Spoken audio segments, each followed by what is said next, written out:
시원하다. 지나갈게요. 아이고, 이제 금강이 보이기 시작하네요.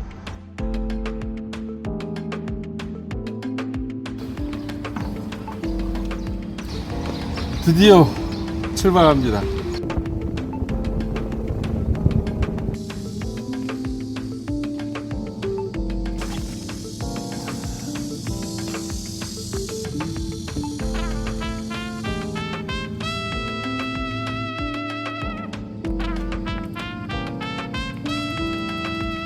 (9월) 중순 자전거 타기 아주 좋은 날입니다. 여기에서부터 금강 하구뚝까지 한 150에서 170km 정도 되는 구간을 자 시작입니다. 이제 금강 하구뚝까지 놀면서 쉬면서 달려볼 생각입니다.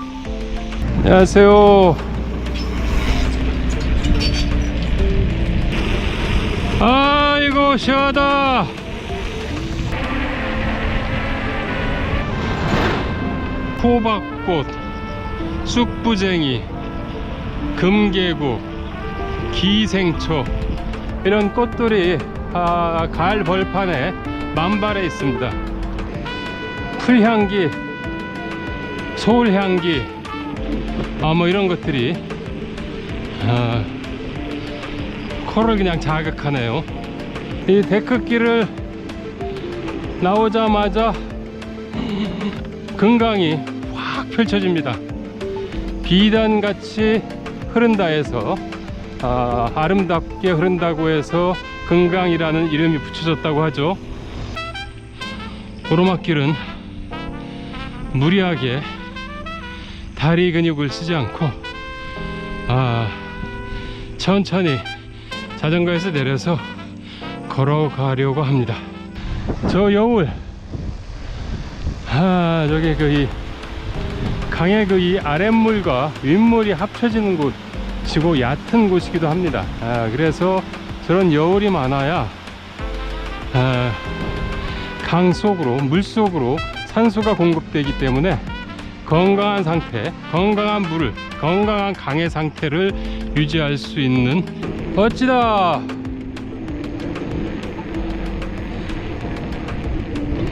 금강의 흐름이, 물결이 확 느껴지네요.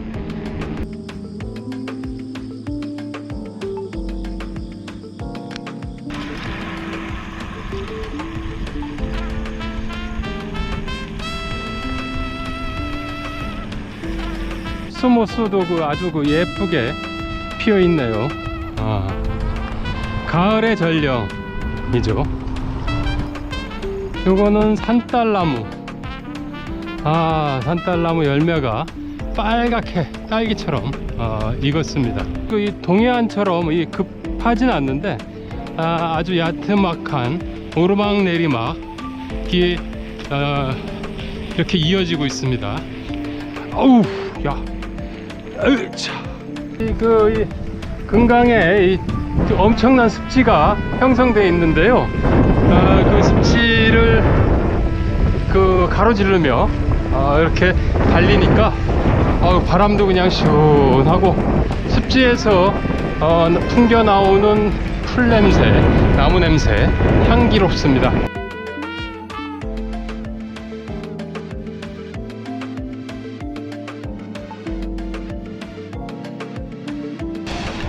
안녕하세요. 이쪽으로 가면 세종 갑니까? 세종 갑니까? 이쪽으로? 올라가시자마자요. 예. 언덕 딱 올라가면 뚝방이 이렇게 보여요. 예. 바로 그냥 우측으로 틀어야 돼요. 안녕하세요.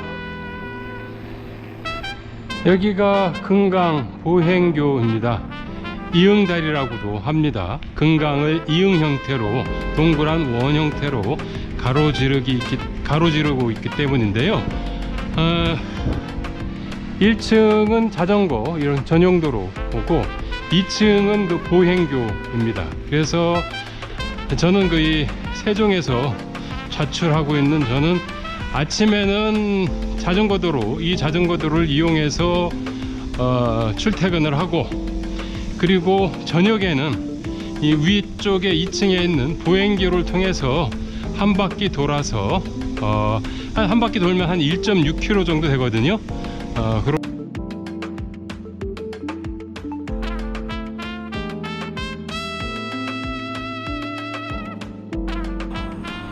한누리대교를 건너서 바로 그 이 아래쪽으로 내려오면은 금강으로 계속 이어지는, 하구뚝으로 이어지는 자전거 도로가 있습니다. 여기가 세종보가 있는 곳인데요.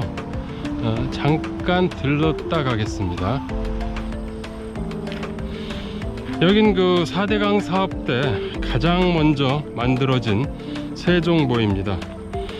문재인 정부 들어서 인 그 2018년부터 그 수문이 그 활짝 열려 있는데요. 수문이 닫혔을 때에는 이곳을 이제 자주 취재하기도 했습니다. 시궁창 펄이 쌓여서 악취가 진동하던 곳이기도 합니다. 그런데 그 이 수문을 열고 나서 이곳에서 멸종위기종이자 우리나라 고유 중인 흰수마자가 잡혔습니다. 그리고 그 물속에 수장됐던 모래톱이 다시 생성되고 있죠. 생태계가 회복되고 있는 곳이기도 한데요. 세종보 수문은 열려 있지만 고정보가 금강의 절반 가까이를 가로막고 있어서 환경단체들은 빨리 세종보를 철거해야 한다고 촉구하고 있는 곳이기도 합니다.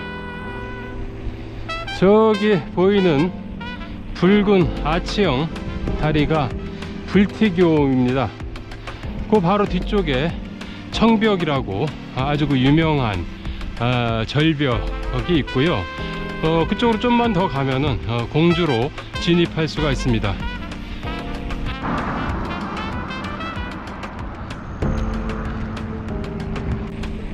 저기 맞은편에 보이는 절벽이 있는데요.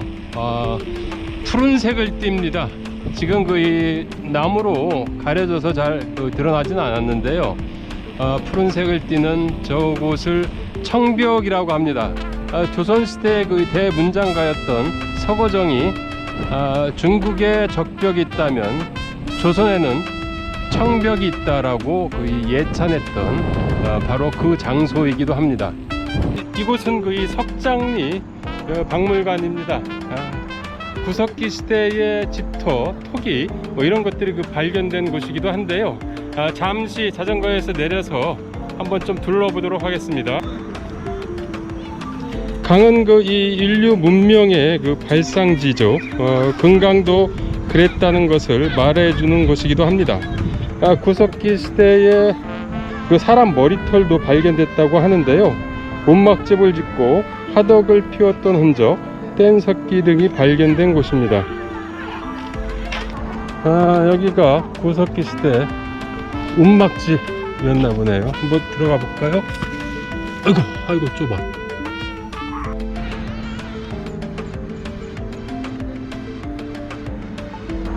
나태주 시인이 석장리 박물관에 와서 쓴 시가 이렇게 좀 전시가 되어 있네요. 그냥 한번 와보면 안다. 누구든 와보면 안다. 왜 이곳이 인간의 오랜 낙토였는지. 그냥 한번 와보면 안다. 머리로 아는 것이 아니다. 따져서 아는 것이 아니다. 마음으로, 가슴으로 저절로 알게 되는 것이다. 바라보기만 해도 턱 마음이 놓이는 풍경.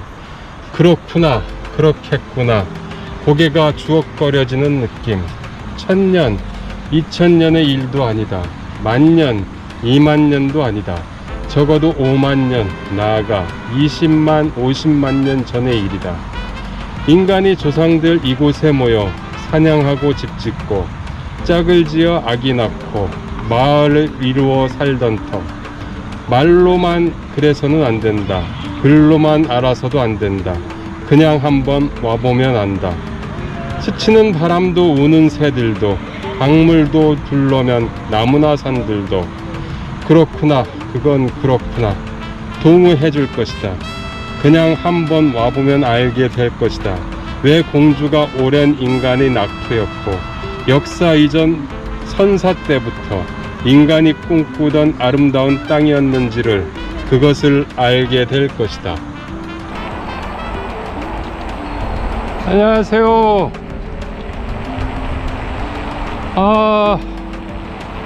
빗방울이 가랑비가 조금씩 떨어지고 있네요. 강변을 따라서 이렇게 가랑비 맞으면서 달리니 시원합니다. 안녕하세요.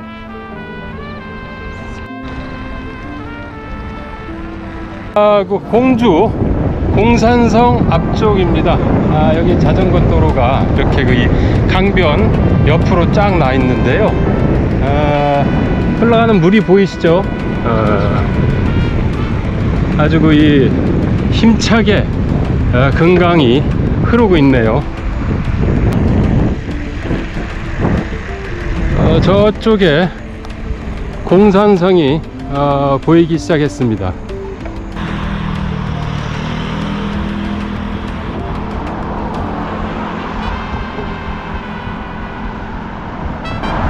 공주 금강철교. 원래 공주가 장기면을 연결하는 그 다리였는데요. 32년도에 충청남도청이 공주에서 대전으로 이전에 따른 보상으로 금강철교 건설이 확정됐답니다. 공주 금강철교는 대부분 철도교였던 당대 철교와는 달리 그 도로교인 점이 특징이라고 하네요.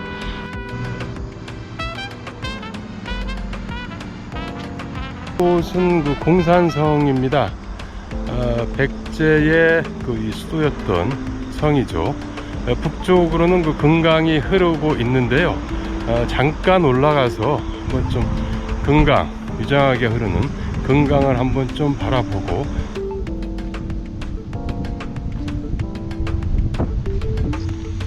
백제가 그 서울 한성에서 옹진으로 도읍을 옮긴 이후에 옹진도성 안에 있었던 이게 왕성입니다.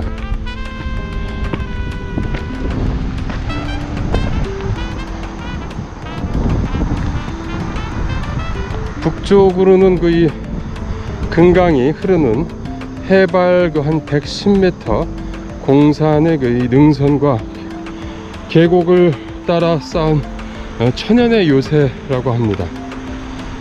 성벽 전체 길이는 2660m 정도 된다고 하고요. 백제 시대에는 이 흙으로 이 토성을 쌓았는데 임진왜란 직후에 돌로 이렇게 다시 쌓아 올렸습니다. 저기 라이딩 할 때 저 강 건너편에서 이렇게 바라보이는 제일 먼저 돌출되어 있는 이런 정자가 있는데요. 바로 이 여기입니다. 공산정.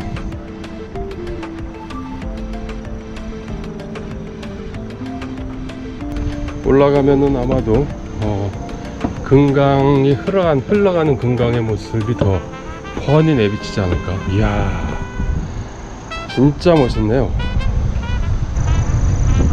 어이구, 이 가을 바람이, 초가을 바람이, 시원한 바람이 뼛속까지 그냥 침투해 들어오는 것 같습니다. 여기 그 공산정 바로 앞에, 요 앞에 그 이 금강 저기 흔적이 남아 있는데요. 그 배다리 그 사연 이야기가 좀 간단하게 정리가 되어 있습니다. 공주가 그 발전하면서 금강을 건너는 사람들과 물자가 크게 늘어났답니다. 그래서 그동안 사용하던 나룻배로는 도저히 이들을 다 실어 나를 수 없어서 이제 나무로 된 다리를 놓았는데, 이것도 이제 그 홍수 때문에 자꾸 떠내려가고, 그러니까 나룻배 20, 30척을 잇고 널빤지를 깔아서 폭 3m, 길이 150m로 이렇게 배다리를 놓고 건넜다고 합니다.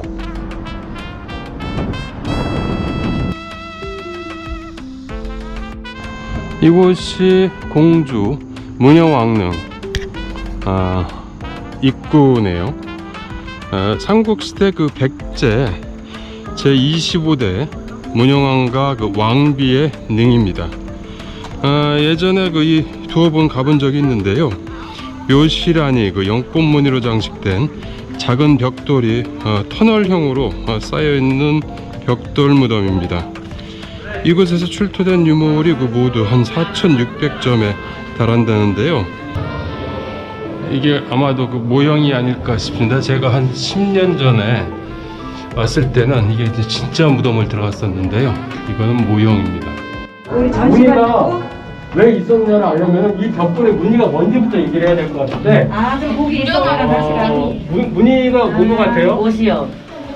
연꽃입니다. 연꽃. 연꽃은 불교의 세계에서는 굉장히 순수하고 깨끗한 꽃으로 알려져 있어요. 그래서 이 연꽃은 그런 존재를 상징하는 의미가 되는 거고, 그런 의미에서 이 연꽃을 여기다 이렇게 해서 우리 가장 소중하고 깨끗한 두 왕과 왕비가 있는 곳이라는 것을 연꽃을 많이 씁니다. 불교, 특히나 불교에서는. 그 문영왕의 그 가장 큰 업적, 왜 이렇게 그 중요한 거죠? 이 유적이? 그 유일하게 삼국시대 무덤 중에서 유일하게 유인이 알려져 있는 무덤. 그거를 기점으로 해서 연대를 계산을 하는 거죠.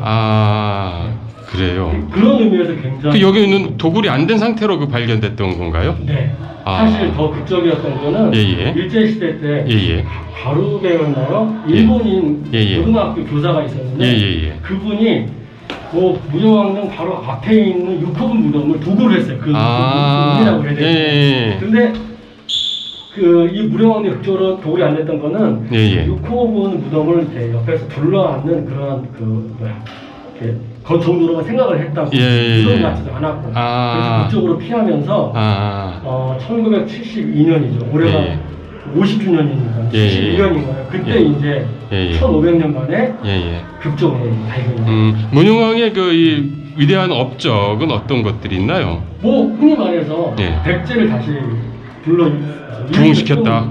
웅진에서 지금 이쪽으로 내려온 건가요?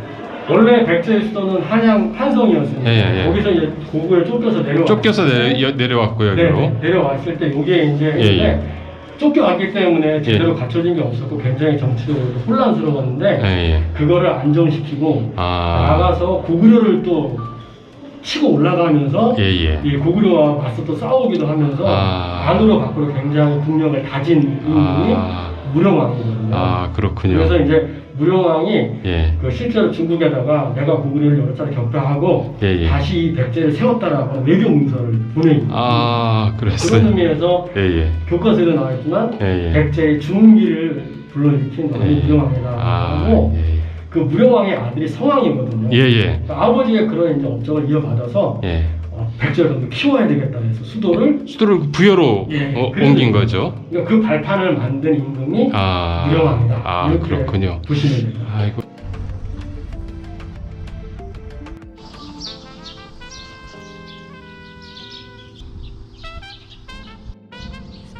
쑥부쟁이가 만발해 있습니다.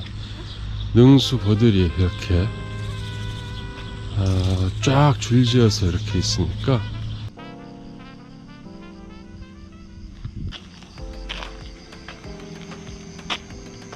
금강 라이딩 첫날 저녁인데요. 오늘은 여기 한옥마을에서 묵을 예정입니다. 한옥마을 행랑채 모슴들이 자는 아주 자그마한 방인데요.